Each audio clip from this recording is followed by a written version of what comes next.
On est chanceux d'être le 7 janvier parce que lundi, le premier lundi de l'année, c'est toujours comme ça. Le premier lundi, jour ouvrable, c'est le jour du divorce. C'est toujours comme ça. Là, on est mercredi, on est sauvés. Mais parler de divorce, c'est un sujet qui revient parce qu'il y a un couple sur deux qui se sépare. Parfois, c'est des conjoints de fait. C'est pas toujours des gens qui sont mariés. Mais on a vu chez la jeune génération une recrudescence des mariages. Est-ce qu'on est bien protégé en cas de divorce, en cas de rupture? C'est comme si on connaît pas toujours ce qu'on devrait faire, les règlements. Il y a maître Sylvie Sherm qui est avec nous, avocate associée au cabinet Sherm Tremblay Avocat, plusieurs livres en son actif.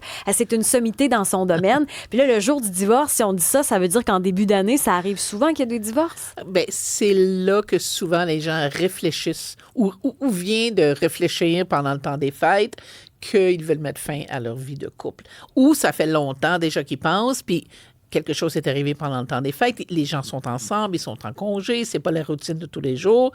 Et là, on peut réaliser, bien, je suis vraiment malheureux ou malheureuse.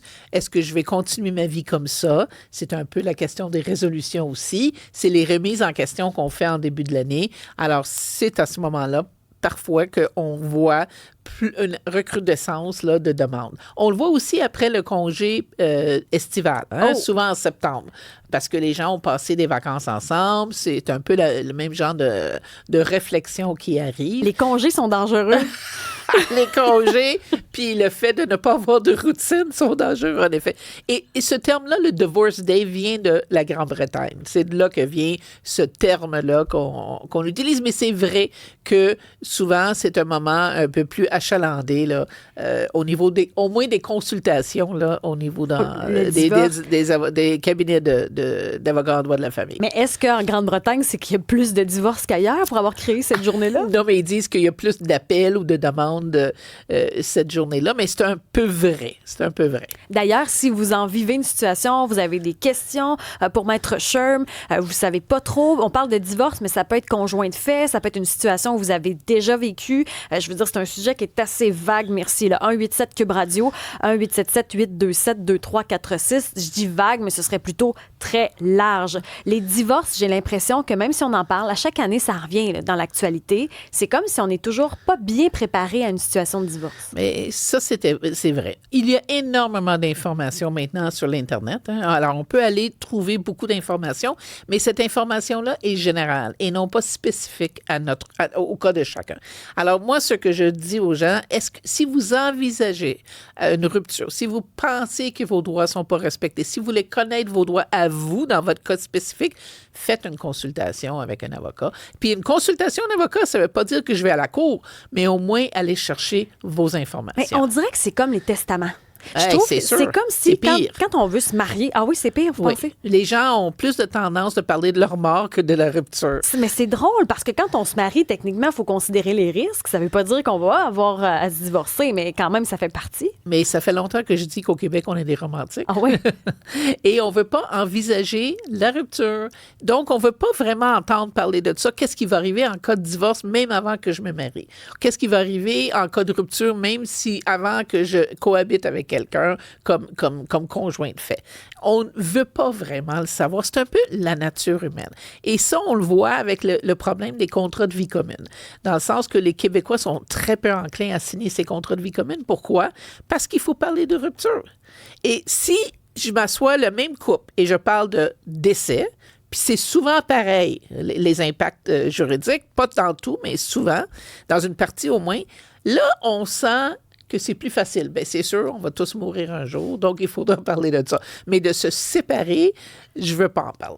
Ben moi, je vois un titre, là, plus à l'aise avec la mort qu'avec la rupture. Il y a un titre quelque part, là, dans Si on jette web. Mais honnêtement, ce que je trouve, je pourrais-tu dire triste, mais c'est que souvent, le problème, c'est que on dit toujours, mais rendu là, on va être capable de faire moitié-moitié, puis avec les enfants, ce sera la priorité qu'ils soient bien. Rendu là, j'ai rarement vu des divorces qui se passent bien, ben honnêtement. 80% des cas se règlent hors cours. OK. Il y a je pense que c'est à peu près le même statistique pour la médiation. Énormément de dossiers qui se règlent en médiation. Est-ce que le processus est facile? Pas tout le temps. Est-ce que la démarche est facile? Pas nécessairement, surtout quand c'est un des deux qui a pris la décision de mettre fin à la vie de couple. Alors, c'est sûr qu'il y en a un qui est très blessé ou qui ne s'y attendait pas, l'autre qui a mijoté cette décision-là depuis longtemps. Donc, on n'a pas toujours les gens sur le même niveau là, émotif à ce moment-là. Mais c'est sûr qu'on essaye, en tant qu'avocat et avocate en droit de la famille, on essaye de tout faire avant de mettre la main sur le poignet de porte d'une salle de cour. On essaie de régler, que ce soit par la médiation, que ce soit par des négos entre avocats, il y a foule de façons de tenter de trouver des solutions. Et c'est qu'est-ce qu'il faut faire, parce que la vie familiale continue. On continue d'être parents. Hein? C'est pas parce qu'on se laisse, quand on a des enfants, qu'on n'est plus un couple, mais on est encore des parents. Qu'est-ce que vous voyez comme cas, ou qu'est-ce que vous avez déjà vu comme cas de couple qui n'est pas préparé, finalement, qui n'a pas fait ses arrangements, on va le dire comme ça, au mariage. Puis là, le divorce arrive, puis c'est le chaos. Là. J'imagine que vous en avez vu. Bien, c'est certain que si quelqu'un n'est pas au courant de ses droits ou pense, par exemple, je suis en union de fait, j'ai droit à la moitié de tout. Non. OK? Alors, ça, c'est une surprise quand on fait une consultation ou lors d'une rupture pour la personne qui pense qu'il aura droit à la moitié de tout. Vous aurez droit à la moitié de tout, qu'est-ce qui est en votre nom. Mais le reste, non. Je n'aurai pas droit à une pension alimentaire si je ne suis pas mariée, par exemple. Ah oui? OK? Si je suis une femme, pas pour les enfants, ça ne change pas. Mais si je suis, par exemple, une femme qui est restée à la maison pendant 5-6 ans, élever les enfants, m'occuper de la famille, de la vie familiale, pendant que mon conjoint est allé bâtir son entreprise et je ne suis pas mariée, j'aurais droit à rien.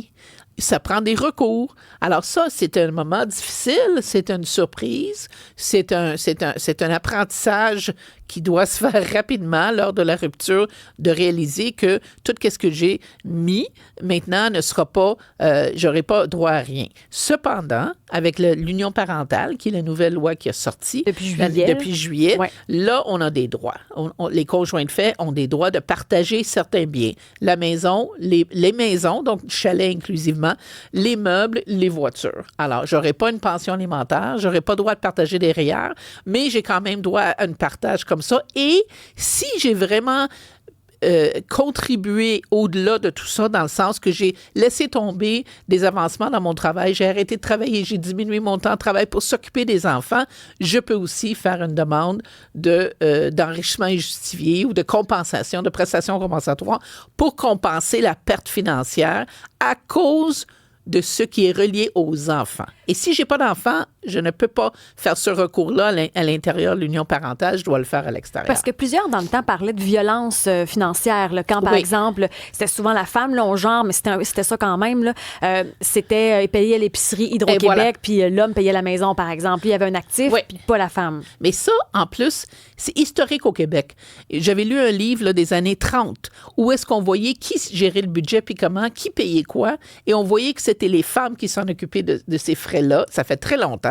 Et les hommes, effectivement, s'occupaient de tout ce qui était maison. Alors, effectivement, à la fin du couple, là, je ne parle pas de mariage. Le mariage, c'est différent. Mais des gens qui ne sont pas mariés, bien, avant la nouvelle loi, il n'y avait rien, là. C'était messieurs qui payaient un bien qui gagnait de la valeur avec le temps, alors que madame utilisait son argent pour les dépenses des enfants, les vêtements, les sorties, etc.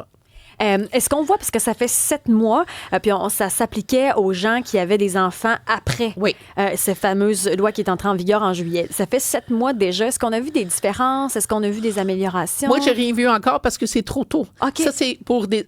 c'est trop tôt dans notre cas. On n'en a pas vu encore parce que c'est des gens dont l'enfant est né après la fin juin 2025. Donc, on espère... Il n'y a pas eu de séparation encore de nouveau-nés. On espère qu'ils vont rester quand même ensemble pour quelques années ou une période de temps. Donc, on n'a pas vu. Je pense bien que peut-être cette année, on va commencer à avoir plus de dossiers de cette nature-là ou la fin de cette année. Alors, c'est trop tôt. Il n'y a pas de jurisprudence qui est sortie vraiment là-dessus. Il n'y a pas vraiment encore eu d'un historique là, à ce niveau-là. Fait qu'on va voir où nous amène l'union parentale. Par rapport aux pensions alimentaires, j'ai l'impression que ça, c'est un enjeu qui revient aussi. Oui. Où on ne sait plus trop. Des fois, ça n'arrête pas non plus. Jamais. Je vois des pères. Il y a un père que je connais, entre autres. Les enfants sont rendus vieux. Ils payent encore une pension. Ça arrête comme jamais. Ça, c'est une autre histoire. Alors, pour commencer, il y a un changement depuis le 1er janvier 2026, c'est-à-dire, si quelqu'un ne paye pas sa pension alimentaire depuis plus de 6 mois, cette personne-là peut voir son permis de conduire suspendu. Oh! C'est une nouveauté, OK? Alors, avant, on pouvait demander pour les capitaines de bateau ou les pilotes d'avion, par le fédéral, de suspendre leur permis s'ils ne payaient pas la pension alimentaire établie par jugement. Alors maintenant, au Québec et dans d'autres provinces, on suspend le permis de conduire. Au Québec, si tu n'as pas payé ta pension pendant plus de 6 mois, le ministère du Revenu Québec, qui est souvent celui qui s'en occupe là, de recouvrir la pension, peut demander à la SAAQ de suspendre le permis de conduire. Alors, c'est une nouveauté. Donc, quelqu'un qui essaye par tous les moyens possibles de cacher ses revenus, qui ne travaille pas, qui travaille au noir, qui détient aucun bien, la maison, il met la maison au nom de sa blonde. Tout ça, bien, c'est pas mal fini parce que sans permis de conduire, tu n'iras pas très loin dans la vie. Alors, c'est nouveau ça. Et donc, c'est fait justement pour encourager les gens à payer leur pension alimentaire. Mais c'est comme si on a 3 cas de figure. Il y a les gens honnêtes, il y a les gens qui essaient de cacher leurs revenus parce que, hey, elle m'aura pas, la maudite, etc. Puis t'as les autres aussi qui se font, qui tombent presque, pas sur le seuil de la pauvreté, mais la pension coûte tellement cher, c'est tellement gros dans le budget, puis ça dure. Les enfants sont vieux, puis ça paye encore. Il y a ça aussi. C'est certain. Il y a ces cas-là aussi, mais la pension alimentaire, là, on parle de la pension alimentaire des enfants. Des enfants, okay. oui. Alors, moi, j'ai toujours dit à tous mes clients ou clientes, parce qu'il y a de plus en plus de femmes qui gagnent plus que leur conjoint et qui payent une pension pour leurs enfants, combien est-ce que votre enfant vous coûtait quand vous étiez ensemble? Et c'est probablement pas mal plus que la pension qui est payable. Et il ne faut pas oublier qu'en garde partagée, on paye la moitié de la pension, telle qu'établie par les tables. Donc, ça, il y a cet aspect-là. Vraiment, est-ce que je paye tant que ça? Ça, c'est une chose. Cependant, on n'a pas une date limite. C'est pas à 18 ans. Il y a des gens qui pensent, la pension se termine à 18 ans. Absolument pas. C'est lorsque l'enfant n'est plus à charge.